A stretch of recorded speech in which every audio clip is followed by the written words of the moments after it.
ഈ ബഡ്ജറ്റ് ഒരു ക്ലാസിക്കൽ ബഡ്ജറ്റാണ് എന്ന് ഞാൻ കരുതുകയാണ്. ബഡ്ജറ്റ് പ്രസംഗവും സംസ്ഥാനത്തിൻ്റെ ഒരു വർഷത്തെ വാർഷിക വരവ് ചെലവ് കണക്കും വായിച്ചു നോക്കിയപ്പോൾ എനിക്ക് അങ്ങനെയാണ് തോന്നിയിട്ടുള്ളത്. This is A budget of A new type. ഒരു പുതിയ തരം ബഡ്ജറ്റാണ്. സാമ്പ്രദായികമായി ബഡ്ജറ്റിൽ നിന്ന് ഒഴിവാക്കാൻ പാടില്ലാത്ത എല്ലാ രീതികളും അവലംബിച്ചപ്പോഴും അവതരണ രീതിയിൽ ഉള്ളടക്കത്തിൽ ഒരുപാട് വ്യത്യാസങ്ങൾ വരികയാണ്. സർ, കേരളത്തിന് ആരോഗ്യ രക്ഷ,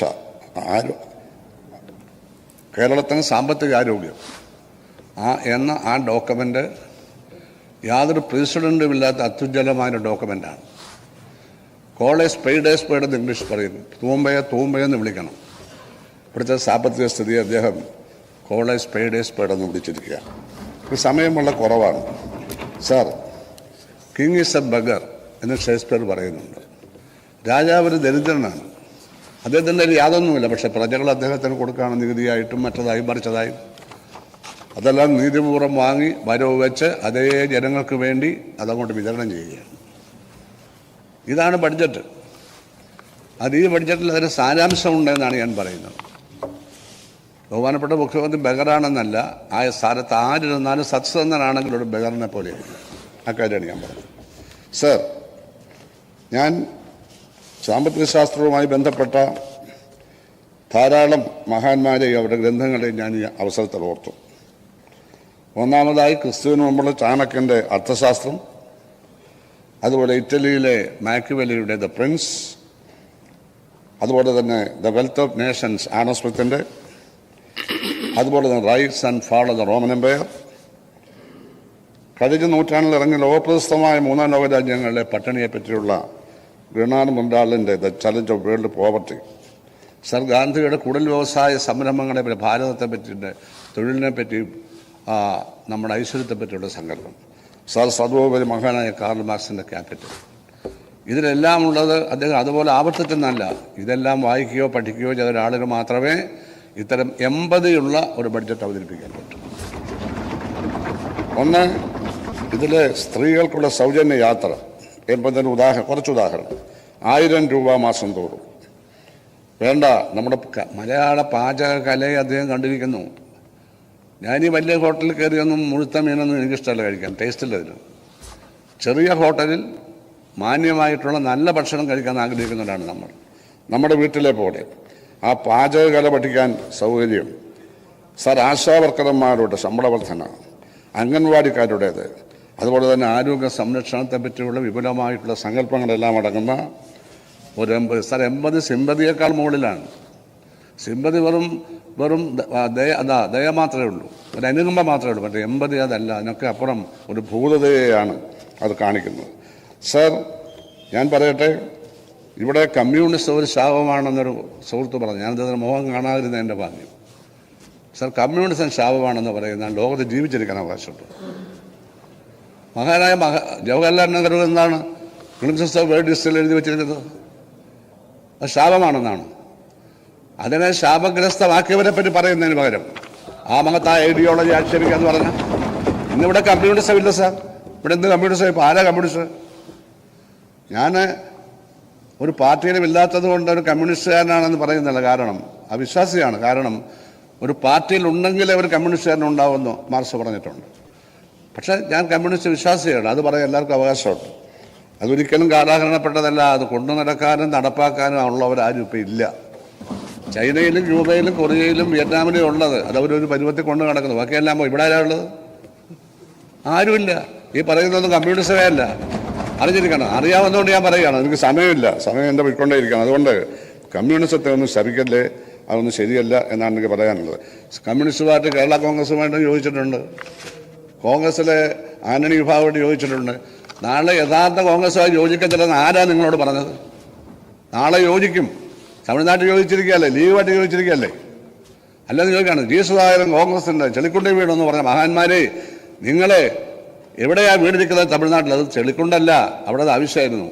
രാജസ്ഥാനിൽ ഒരു പാർലമെന്റ് സീറ്റ് കിട്ടിയത് കോൺഗ്രസിൻ്റെ പിന്തുണയുണ്ടല്ലേ? CPM-ന്റെ സ്വന്തം പിന്തുണയിൽ ഒരേ ഒരു സീറ്റല്ലേ കിട്ടിയത്? ഇതൊക്കെ ഓർക്കണം. നമ്മളെല്ലാം ഓർക്കണം നമ്മുടെ പ്രസ്ഥാനം എന്തുകൊണ്ട് ഇങ്ങനെ ആയിരുന്നു. 62 സീറ്റുണ്ടായിരുന്ന പാർലമെൻറ്റിൽ ഇടതുപക്ഷം 4-6 seat, 2 seat CPI, 4 seat CPIM, 5 seat കേരളത്തിന് വെളി. ഇതെല്ലാം പരിശോധിക്കണം. ഇതൊക്കെ പരിശോധിക്കപ്പെടാണ് ആരാണെന്ന് ഉയർത്തിക്കൊണ്ടുവരിക. ആര് ഉയർത്തിക്കൊണ്ടുവരിക എനിക്കറിയില്ല. ഉയർത്തിക്കൊണ്ടുവന്ന ലക്ഷണം കാണിക്കേണ്ട ഇങ്ങനെയല്ലെന്ന് മാത്രമേ ഞാൻ പറയുന്നുള്ളൂ. ഞാൻ ഈ പ്രസ്ഥാനത്തിനെതിരായിട്ട് സംസാരിക്കത്തേയില്ല. പക്ഷേ പ്രസ്ഥാനത്തിന് ആളുകളാണെന്ന് പറഞ്ഞ് നടക്കുന്ന ആളുകൾ എൻ്റെ അച്ഛനെ വിളിക്കുകയാണ് എല്ലാ ദിവസവും രാവിലെ അവിടെ. സത്യം പറയാണ്.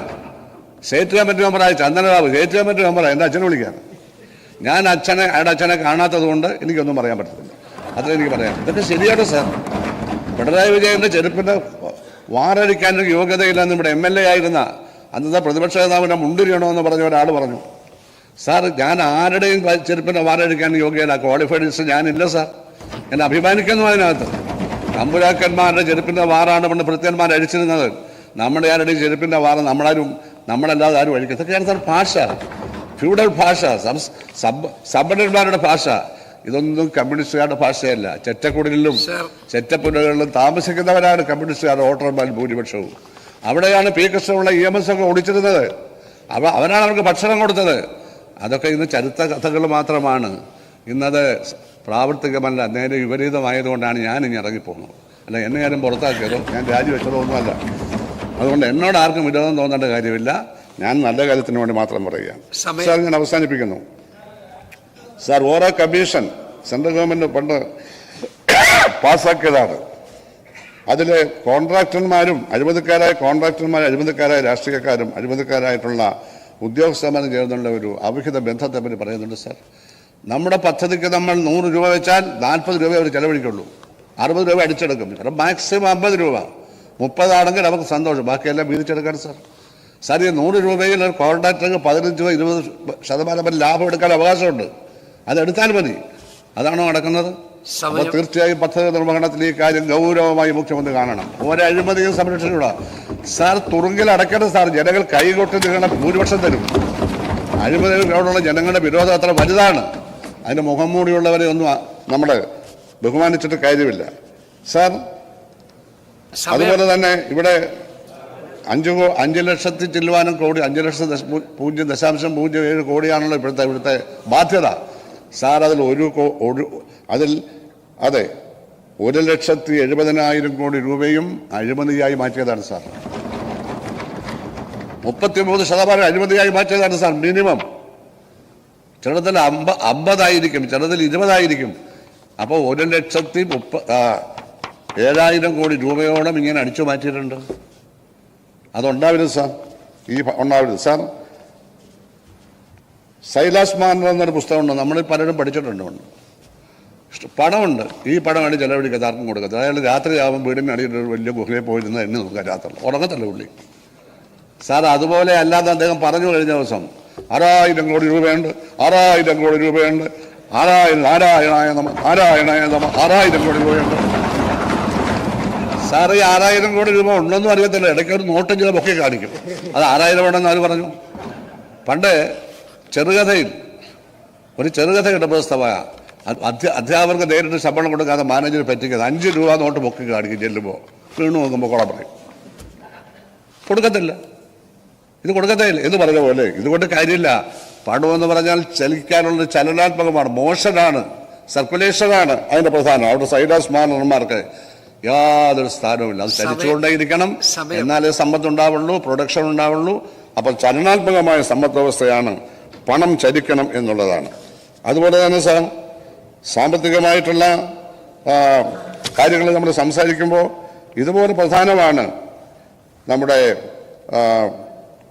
Journey of A rupee note എന്നൊരു ഒരു കഥ ഞാൻ സ്കൂളിൽ പഠിച്ചതാണ്. 1 രൂപയുടെ സഞ്ചാരമാണ്. 100,000 വർഷങ്ങളായി സഞ്ചരിച്ചുകൊണ്ടിരിക്കുകയാണ്. കോടികളുടെ കയ്യിൽ 1 രൂപ ചേർന്നു. അതിൻ്റെയൊക്കെ സ്പർശനത്തിൻ്റെയൊക്കെ പാടുണ്ടെങ്കിലും ആ 1 രൂപ സഞ്ചരിച്ചുകൊണ്ടേ ഇരുന്നത് കൊണ്ട് അത് സമ്പദ് വ്യവസ്ഥ അങ്ങനെ ഓരോ രൂപകൾ ഈ സമ്പദ് വ്യവസ്ഥയെ ശക്തിപ്പെടുത്തിയതിൻ്റെ ഉദാഹരണമാണ് സ്കൂളിൽ പഠിച്ച ആ journey of A rupee note എന്നുള്ളത്. അപ്പോൾ ഇതുപോലെ നമുക്ക് ഒരുപാട് കാര്യങ്ങൾ പറയാൻ കഴിയും സാർ. സാർ, കേരളത്തിൻ്റെ സാമ്പത്തിക ആരോഗ്യത്തെ പല ഡോക്യുമെൻ്റിനെ പറ്റി ഒരു വാക്ക് കൂടി. അത് ഗംഭീരമായ ഡോക്യുമെൻ്റാണ്. അത് ഗവേഷകന്മാർക്ക് നോക്കാം, സാമ്പത്തിക പണ്ഡിതന്മാർക്ക് നോക്കാം. നിങ്ങളതിനെ നിയമിച്ച 3 സാമ്പത്തിക പണ്ഡിതന്മാരും തികച്ചും യോഗ്യരാണ്. അല്ല, റെഡിമെയ്ഡായിട്ട് ചില സാമ്പത്തിക പണ്ഡിതന്മാർ ഇടതുപക്ഷ ഗവൺമെൻറ് വരുമ്പോൾ ഇങ്ങോട്ട് വരും, അവർ മരിക്കുന്നിടം വരെ അവരാണ്. പുതിയൊരു ചെറുപ്പക്കാരനെ വെക്കില്ല. ഞാൻ ഇപ്പോഴും പേരൊന്നും പറയുന്നുണ്ട്, ശരിയായ രീതിയൊന്നുമല്ല. മരിക്കുന്നിടം വരെ അവരാണ്. മാറ്റത്തെയാണ് മാർക്സിസം. മാറ്റമാണ് മാർക്സിസം.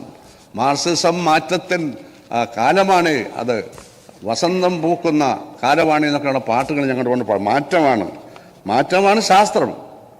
അതാണ് ന്യൂട്ടൺ പറഞ്ഞത്, ലോ ഓഫ് മോഷൻ. ഒരു സാധനം മേലോട്ടിട്ടാൽ താഴോട്ട് വരുന്നു. കാരണം അതിൻ്റെ ആകർഷണം ഏതാണോ കൂടുതൽ അവിടേക്ക് വരും. അതുപോലെ തന്നെ ഞാനിവിടെ സംസാരിക്കുന്നു, ഞാൻ പറന്നു പോകാത്തത് ഭൂമിയിലേക്ക് എന്നെ ആകർഷിക്കുന്നതുകൊണ്ടാണ്. അങ്ങ് അവിടെ ഇരിക്കുന്ന ബഹുമാനായ ആദരണീയനായ സഭാനാഥൻ ഇരിക്കുന്നു, അങ്ങ് അവിടുന്ന് ചാടിപ്പോകാത്തത് അങ്ങനെ ആ ഭൂമിയിലേക്ക് അസൈരകളെ കൊണ്ട് ആകർഷണമുണ്ട്. അതുപോലെ മുഖ്യമന്ത്രി അവിടെ ഇരിക്കുന്നു, അദ്ദേഹം ചാടി ഇപ്പുറത്ത് വന്നിരിക്കാത്തത് അദ്ദേഹത്തെ അവിടെ ആകർഷിച്ചിരുത്തിയിരിക്കുകയാണ്. ഇതാണ് ആകർഷണ സിദ്ധാന്തം. ഇതിൻ്റെ അടിസ്ഥാനത്തിലാണ് ഭൂലോകം ചലിക്കുന്നത്. ഭൂലോകം എന്ന് പറഞ്ഞാൽ ഒരു ചെറിയ ഗോളമാണ്. ഈ മഹാപ്രപഞ്ചത്തിൽ കോടാനുകൂടി ഗോളങ്ങൾ ഒന്ന് മാത്രമാണ് നാം മനസ്സിലാക്കണം. നാം നമ്മളെപ്പറ്റി, നമ്മുടെ പാർട്ടികളെപ്പറ്റി ഒക്കെ ഒരുപാട് പറയണ്ട, നല്ല കാര്യങ്ങൾ പറഞ്ഞാൽ മതി. അതിൻ്റെ അടിസ്ഥാനത്തിലൊന്നും പറയേണ്ട കാര്യമില്ല. ജനങ്ങളെല്ലാം വിലയിരുത്തുന്നുണ്ട്. ഞാൻ അവസാനിപ്പിക്കുകയാണ്. കോറ കമ്മീഷൻ ഞാൻ പറഞ്ഞു കഴിഞ്ഞു, ശ്രദ്ധിക്കേണ്ട കാര്യമാണ്. അതുപോലെ തന്നെ കിങ് ഈസ് എ ബഗർ. ഇരുന്നത് പോലെ തന്നെ അദ്ദേഹം ഇറങ്ങിപ്പോകും. രണ്ട് കൈയിലും ഒന്നുമില്ലാതെ അദ്ദേഹം വന്നു. വെല്ലുണ്ടായിരുന്നേ, വെല്ലില്ലെന്നല്ല, രണ്ട് കൈയിലും വേറൊന്നുമില്ല. അദ്ദേഹം വന്നു, അതുപോലെ ഇറങ്ങിപ്പോകും. അങ്ങനെ ഇറങ്ങിപ്പോയ മഹാന്മാരാണ്. EMS അങ്ങനെയായിരുന്നു, PK Vasanthan Nair, CH Menon, EK Nayanar, AK Antony, VS Achuthanandan, ഇവരെല്ലാം അങ്ങനെ വന്നിട്ട് ഇറങ്ങിപ്പോയവരല്ലേ? നമ്മുടെ നാടിൻ്റെ അഭിമാനമല്ലേ? നമ്മളെല്ലാം അങ്ങനെയായിരിക്കണം. അതുകൊണ്ട് ഈ ബഡ്ജറ്റ് ഇത് വളരെ സിമ്പിളാണ്, എന്നാൽ ഗഹനമാണ്, ക്ലാസിക്കലാണ്. ബഡ്ജറ്റ് ഓഫ് എ ന്യൂ ടൈപ്പാണ്. പുതിയ അറേഞ്ച്മെൻറ്റ്സ് ആണ് ഇതിനകത്ത്. ഒരുപാട് പഠിക്കാനുണ്ട്, വായിക്കാനുണ്ട്, ചർച്ചയ്ക്കൊക്കെ ഉണ്ട് നാട്ടിൽ എന്ന് പറഞ്ഞുകൊണ്ട് ഞാൻ എൻ്റെ വാക്കുകൾ. Thank you very much.